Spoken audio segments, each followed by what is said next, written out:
大家好，歡迎嚟到 𝚳𝚒𝚘𝚏𝚜𝚎 Coffee Video 啦。咁我係 Alex 啦，係 Beryl 啦。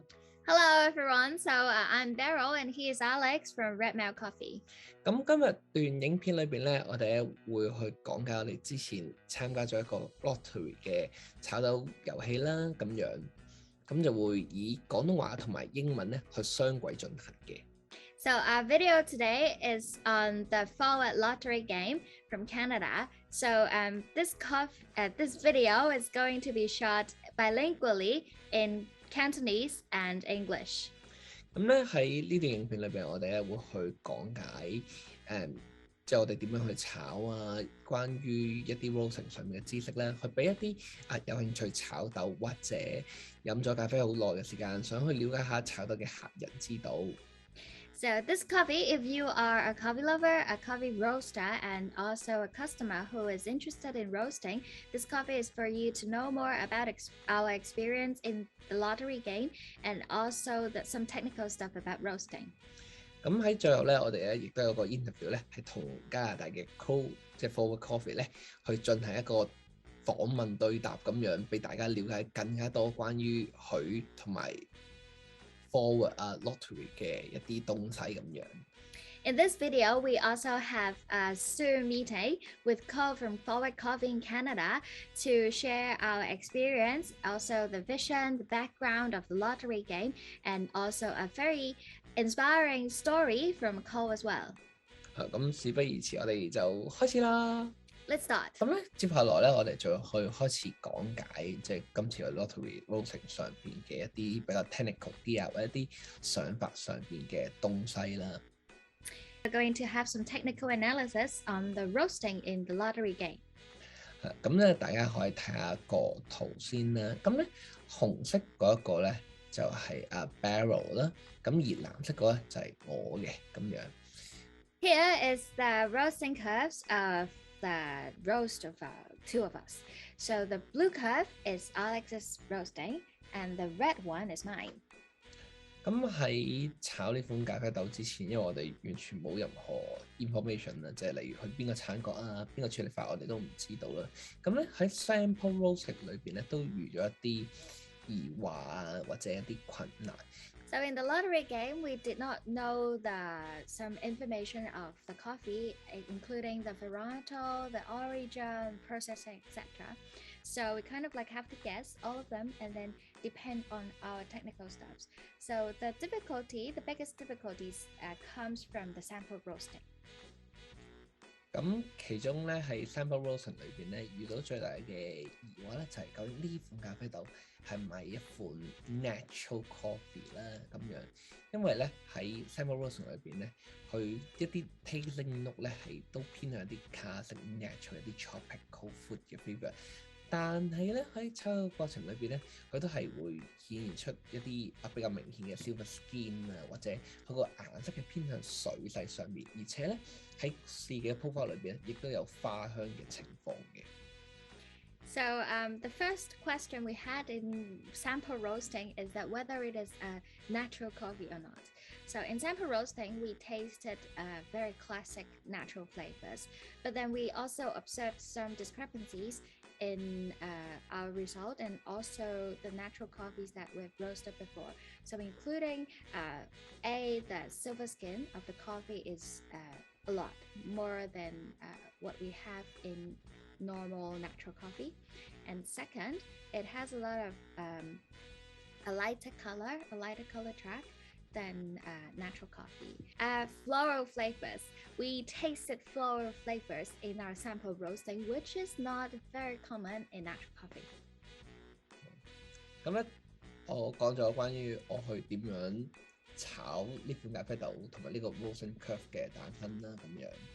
So in the following time, Alex will share about his roasting philosophy and his roasting curve. 咁喺炒呢款咖啡豆嘅想法裏邊咧，我就保持咗一種就係有幾淺得幾淺嘅態度。So in his roasting, he chooses as light as possible method. 咁就去將佢嘅風味咧同埋酸度咧去最大化佢嘅。With this kind of coffee, the acidity and also the flavor profile of the coffee will be maximized. 咁所以咧，你會見到咧，我喺 roasting 上邊咧，將個3 part 咧，即係我哋最常見個3 part 咧，切段咧係縮到勁短，而去將個 ROR 個 peak 位咧係有幾高拉幾高嘅。So in first part of the roasting, the drying phase is shortened as short as possible. So the ROR on the other hand will be very, very high. 咁接下落嚟咧就係嗰火力控制上邊啦，為咗咧達到一個較短嘅總烘焙時間咧，所以基本上喺接近一爆之前咧，都係有個好大火嘅 gas 去炒。Okay, so another way of thinking was that the roasting time would be as short as possible. So the gas or the power of the roaster was very high before the first crack of the coffee. 咁接下落嚟就係關於一個 development phase 個東西咧，就係喺 sample roast 嘅過程入邊咧，我哋會發覺，如果去較多嘅 development 上邊咧，佢係會有一啲朱古力啊，或者甚至有機會出 herbals 嘅味道。咁所以咧，我喺 development 上邊咧就去控制喺一個我常用會較為適中啦，即係未去到可以再 develop 多啲嘅階段嚟嘅。The development time is controlled in a medium level, is that it comes from the sample roasting experience that when the development time goes upward or goes longer, that there will be some flavors of chocolate and also herbal flavors. And so because he wanted to minimize this kind of flavor, and that's why he chose to adopt his usual development time practice, is that he did not want the development time to be so long in relation to the total roasting time. 咁大致上就係咁樣啦。咁 So maybe my turn. 接下來咧就到 Beryl 啦。Okay, so my roasting curve philosophy is a little bit different from Alex, and the first phase, the drying phase of the roasting, is lengthened to around half of the total roasting time. 咁而咧菠蘿咧嘅炒豆嘅哲學咧就同我嗰個係相當唔同啦。咁而佢其中一個最大唔同咧就係佢喺頭一段嘅 drying 時間咧係佔咗總烘焙時間嘅一半。And in this kind of roasting, I hope to dry the coffee bean as much as possible before I do the mild reaction and also the development. 咁對比我個咧，佢個想法就係，咦有冇辦法可以喺前段嘅時候將個咖啡豆嘅水分可以降低到一個低啲嘅指數，咁樣先去進入下一個階段梅納反應咧咁樣。And in the middle of the roasting, I also did mild reaction for around 1/3 of the time, so that the chemical reaction in organic acids will be more. 咁而佢個想法咧就係，當中間咧 mild reaction 咧去進行咗達1分幾鐘嘅時候咧，可以令到一啲 organic acid 咧去發展得更加好。And about the development time, to be honest, it was an accident because I didn't know much about development time and also its impact on flavors. 好可惜地咧，佢喺 development time 咧就發生少少意外啊，有少接近，咦，好似過咗，但係又有少少發展不足嘅情況。And the reason that I shared about this experience is that I believe that it will be a common experience as well for most of beginning roasters, is that I have a rather unstable roasting. 佢覺得出現咗咁嘅問題咧，都係基於經驗不足啦，同埋一個唔穩定嘅烘焙方案嚟嘅。And so I would like to share with all of you is that you're not alone, and I will expect some more practice in the future to stabilize my roasting, especially in terms of development time. 如果你啱啱開始炒到咧，你唔需要覺得你係孤單嘅，因為咧好多時候咧係啱啱開始炒到嘅時候都會經歷呢一個階段嘅咁樣。咁當然啦，多啲嘅練習係可以改善到呢一個問題啦。Yes, and I would feel anxious. I feel very nervous. Oh, should I let the beans out? Should I roast it for 5 more seconds? 係啦，咁喺落豆個位嗰個決鬥一刻咧係好關嘅。究竟需唔需要多5秒啊，定少5秒啊？都係有時喺當下同你預定嘅都好唔同。So it turned out to be the development time of my roast is around 9%. 咁而佢嘅發展比率係9% 嘅啫，係相對地比較短嘅其實。Yes. 咁講完我哋點炒之後咧，就不如講少關於個 result 啦。咁咧，你會喺個 screen 度見到有2個 chart 啦。咁上面嗰個就係我嘅，咁下邊個咧就係 Beryl 嘅。So let's now talk about the results we have in our roasting. So the upper column, upper row is Alex's coffee, and the bottom one is mine. 咁咧喺第一 round 裏邊，大家會見到咧就係、其實喺香氣上邊，可能大家都係差唔多分數啦。但係喺一啲風味啊、酸度上面咧就會有分別嘅。The aroma, the scoring for aroma is more or less the same for our coffee, but then when it comes to flavors and also other realms of scoring, it shows different results. 咁如同我啱啱所講啦，因為我炒款咖啡豆係希望佢有幾錢得幾錢，咁所以咧酸度嘅表現咧就會變咗我一個好重視嘅東西啦。咁所以你見個酸度咧都會相對地喺盲測裏邊真係會得到一個明顯高分啲嘅現象喎咁樣。So in view of the very light roasting of Alex, and the acidity is significantly higher in the blind test results. So it is a result from a very light roasting. 咁接下落嚟咧就係關於一啲層次啊、口感啊、餘韻上邊嘅。咁其實大家見到咧就係、原來 Beryl 咧個口感高分啲嘅喎。On the other hand, besides acidity, the both scored higher. 咁但係咧，亦都要留意就係關於一個 balance 平衡度上邊啦，咁樣。咁有人就係、當你得到多咗某一部分嘅時候，少咗嘅嘢，其實喺你杯咖啡裏邊都會反映到。So the last thing to note is the balance of the coffee. So taking all the factors in the coffee together, we will have a perception of the sense of balance in your cup. 咁同時咧，我哋喺鋪頭裏邊咧都做一個 blind test，俾唔同嘅客人去選擇啦。咁其實好有趣地發現地咧，其實好多客人咧係選擇咗 Beryl 嗰一款嘅。We also had our coffee actually sold in our coffee shop, and the result turned out to be that our customers like my coffee much more. 咁咧，有陣大家咧會見到分節上邊咧，雖然係會有高低之分啦，咁但係放翻落去即係現實市場啊咖啡店嘅時候咧，客人嘅喜好咧，往往咧都可以好影響到間鋪頭或者一個 roaster 嘅 roasting style 嘅。It's also a funny observation that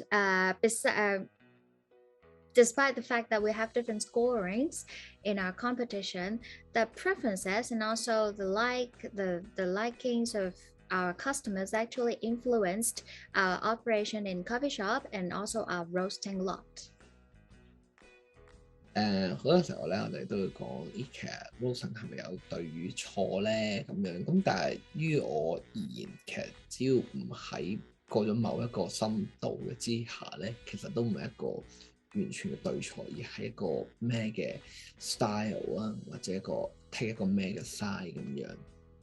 So from this competition, we actually had a discussion on there is actually no right or wrong in roasting competition, as long as you are not a very dark roast person, And so there is a very wide spectrum of flavor notes that the customers would like, or the market would be willing to buy it. So this is the main finding of our competition. 咁所以我都鼓勵大家去嘗試多啲炒唔同嘅 style 嘅咖啡豆啦，或者去尋找自己去 looking for 嘅 core 咁樣。So we hope this video can encourage you to try roasting more kinds of coffee, and also different coffee from maybe different green beans or different roasting styles or different varietals.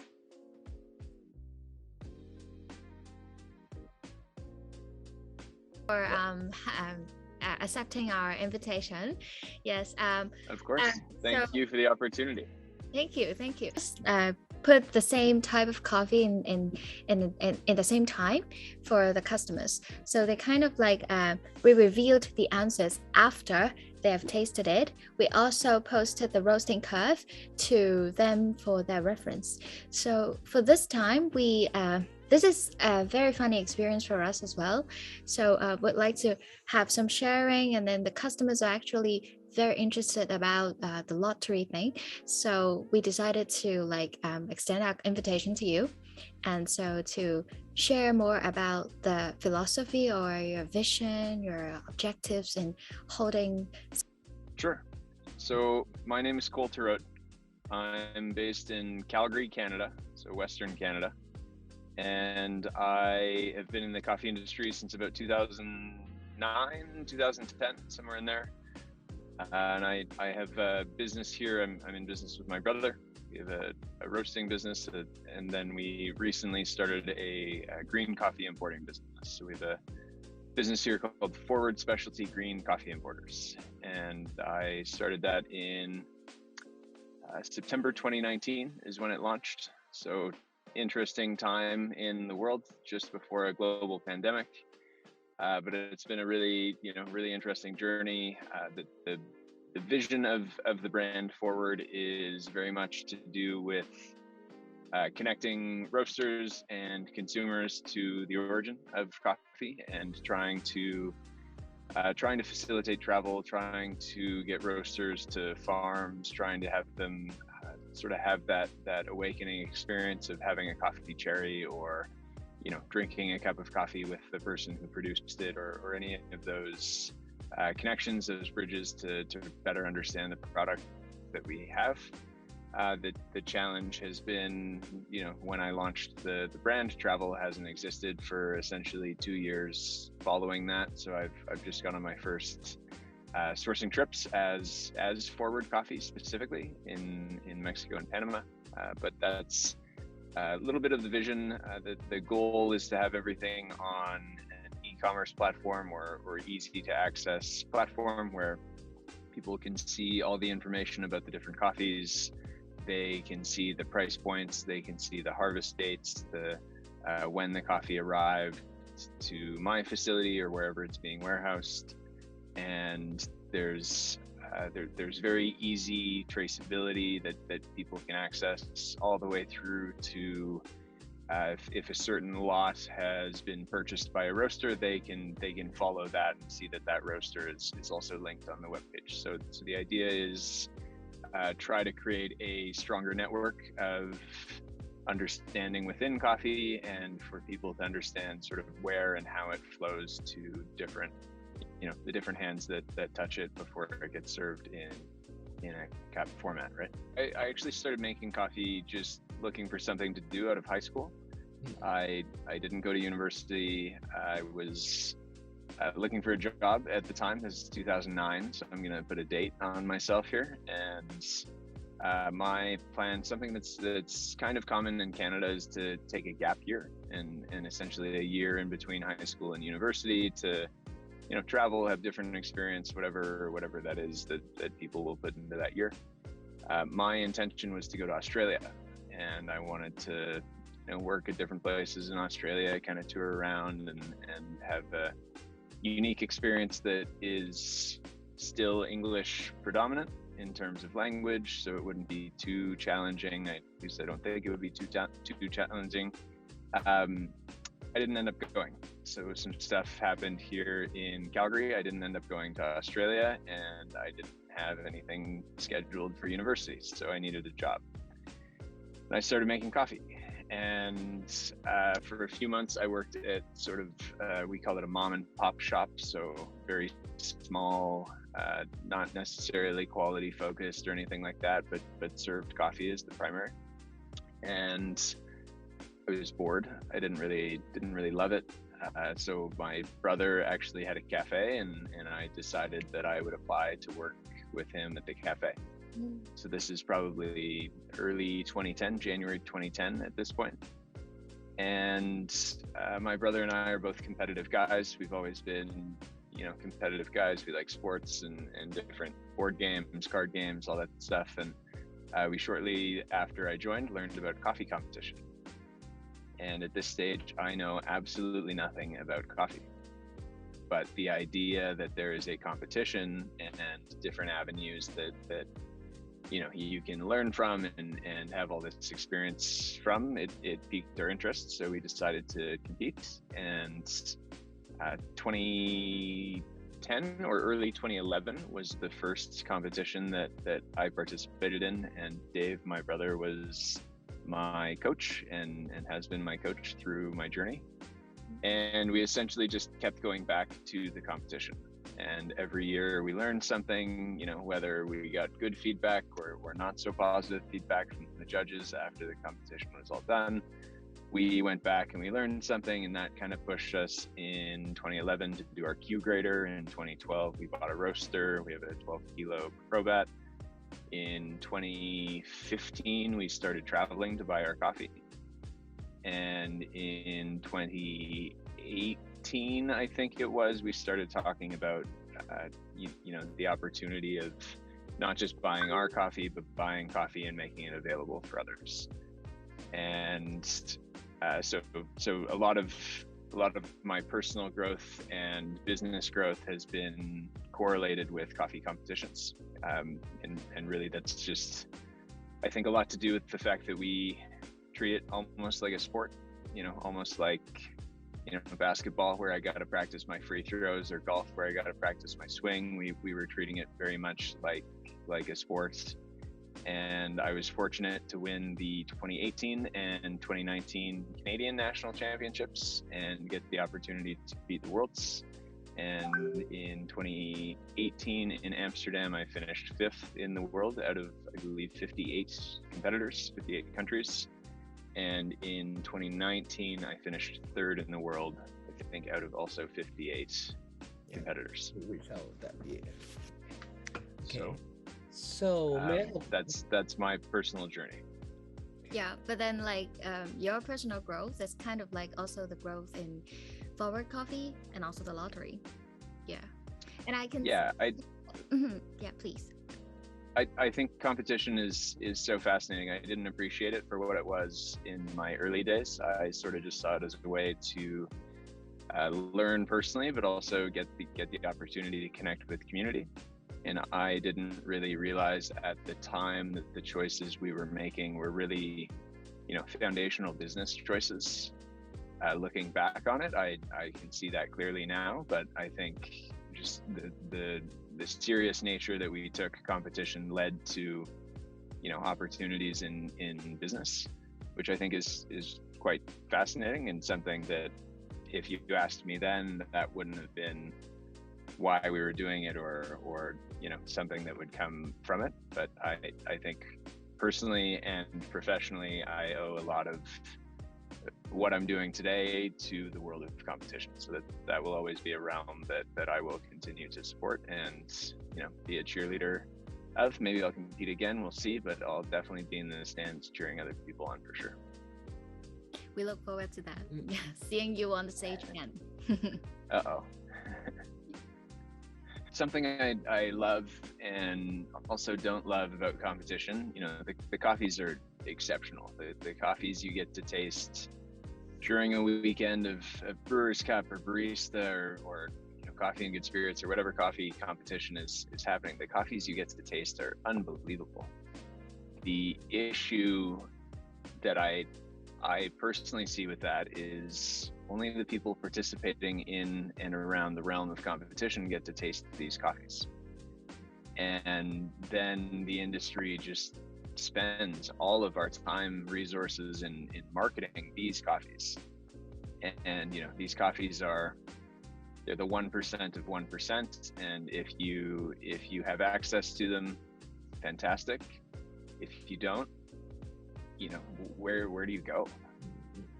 So I actually saw that as an opportunity with Forward, just based on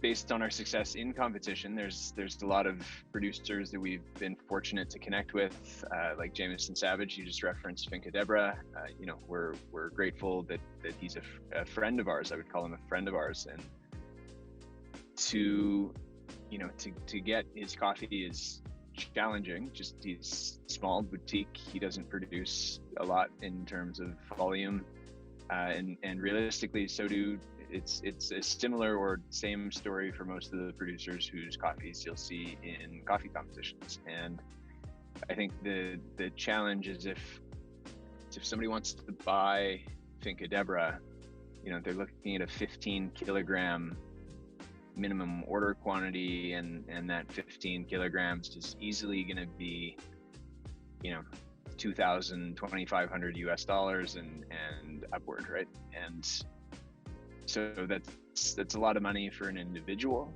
or a small roasting company or a big roasting company, frankly, to put into a small amount of coffee that they think they can only use in the competition world, right? That on a business level, that doesn't make any sense. If you're buying that coffee and you don't think you're gonna win, you're not confident you're going to win, it's maybe not a good business choice, right?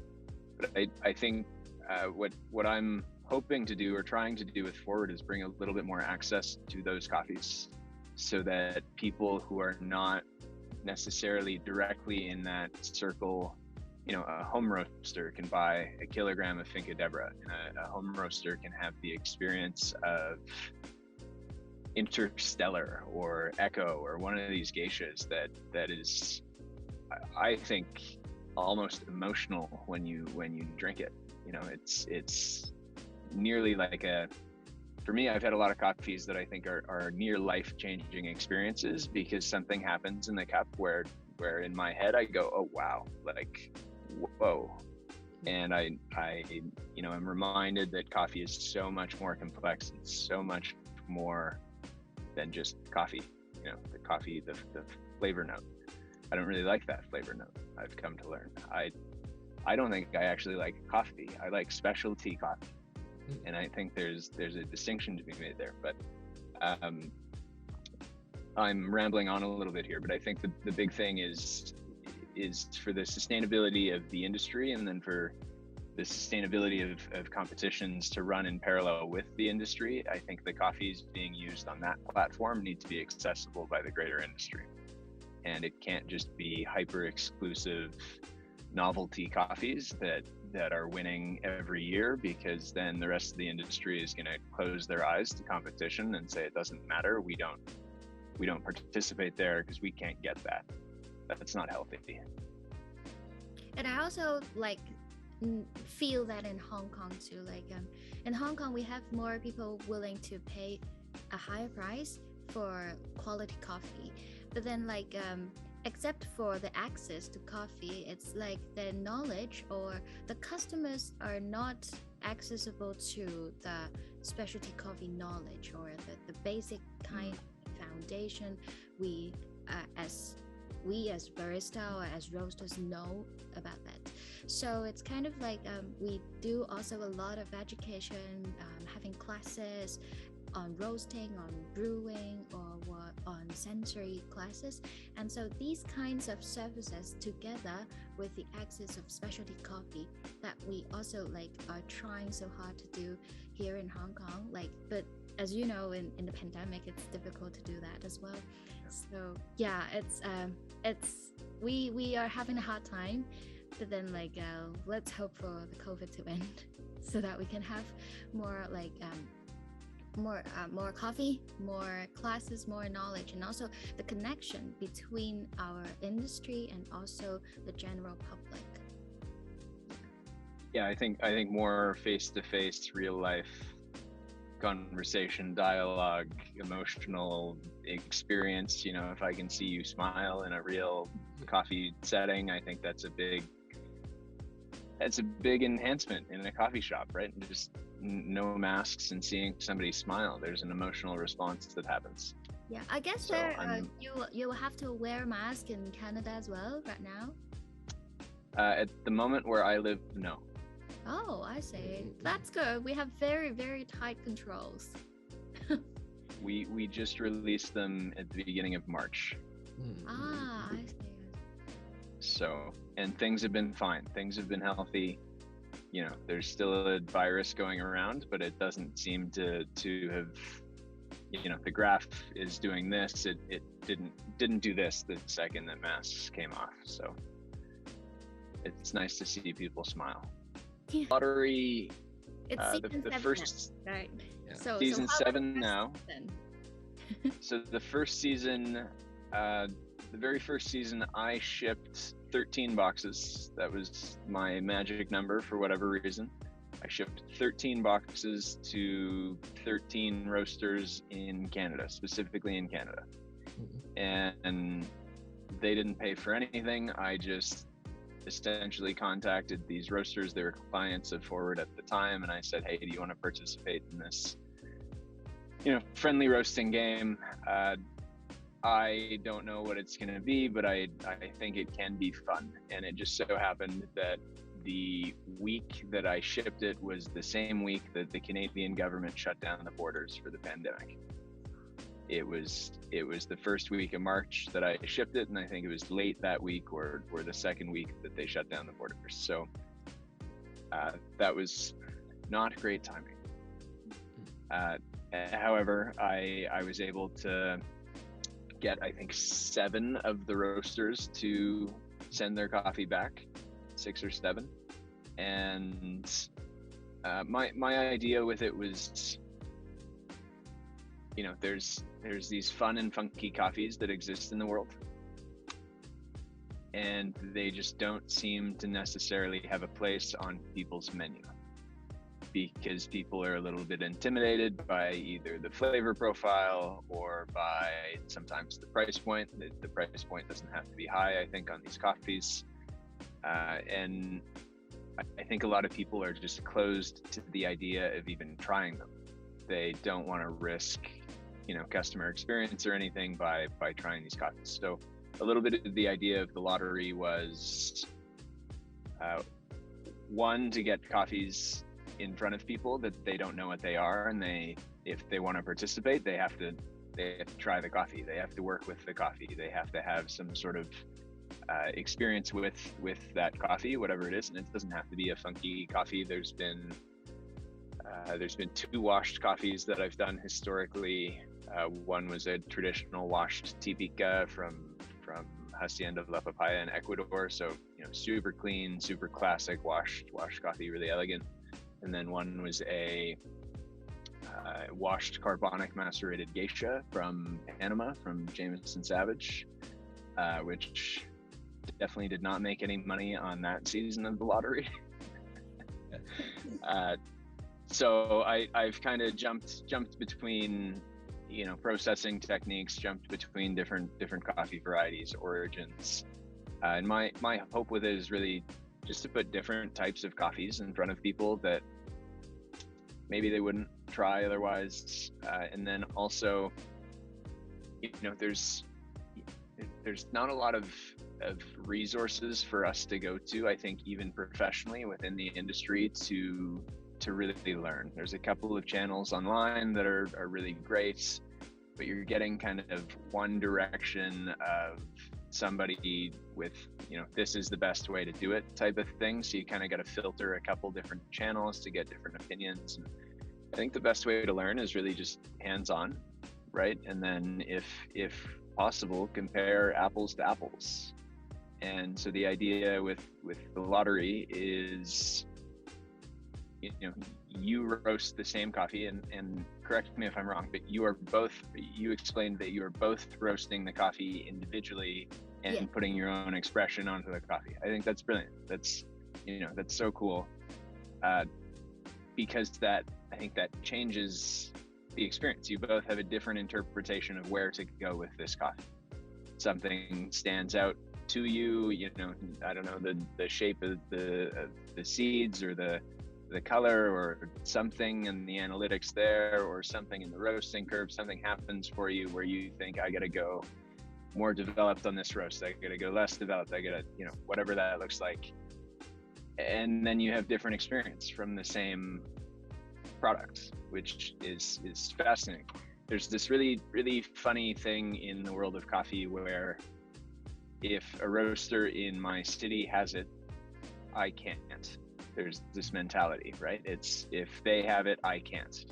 Or if I have it, go away. Like, you can't have it. And I think that's so silly, personally. I think there's actually, today, there's more power in producer brands than there ever has been. And we as roasters could and should leverage our brands in tandem with producer brands, right? Similar to restaurants with wine or beer or whiskey, or, that they're aligning with top quality products in their direct industry to ensure a great experience, and to also have something that people come into a restaurant or a cocktail bar and they connect with. They say, oh, I know that bottle of wine, or oh, I know that bottle of blank, I'll have that. Because consumers, we're creatures of habit. We like the same thing. If I know I like it, I'll probably get it again. And if I know I liked it over here and I see that you're serving it, I'll probably try it, right? And so the lottery is it's a lot of things, but one of the things is trying to get people comfortable roasting the same coffee, and being okay to talk about, this was my interpretation of this coffee, this is the way that I roasted it. You two operate in the same facility, in the same room, so maybe a little less foreign for you to try that. But I've heard a couple instances where roasters in the same city will get together and cup their lottery coffee together, which I think is so great. I think that's so lovely to hear. There's some communication and community coming from the lottery, especially in a time where community feels distant. You know what? I think it would be quite difficult for me if I was on the other side as well. Obviously, it's easy. I know what the coffee is. Yeah. But I'll be honest with you. I've submitted roasts in the past. I use generally the same roast on Ikawa. I always use the same profile for my sample roasting. Yep. Just to keep it quick and consistent. And I'm doing a lot of sample roasting, and I've submitted my own roast to get feedback from judges. I don't count my own scores, so I will put scores, but it's the 3 judges that participate with me. Their scores are the ones that end up being the actual competition, and I'm a head judge, if you will. Really, that just means I'm building the tables and cleaning up and doing all that stuff to keep it organized. So I've submitted my own roast, just looking for an opportunity to get feedback on how my roast performs to these other roasts. And generally I have not done well, to be open and honest with you. Just room for improvement. Room for improvement. We all have room for improvement. Absolutely. Yeah. So another question about lottery is that throughout all the seasons, what are some interesting experience or the insights from the lottery? Just now you said that you wanted to have a platform or a hub for people to share, to discuss, to exchange their information and experience. How did it turn out?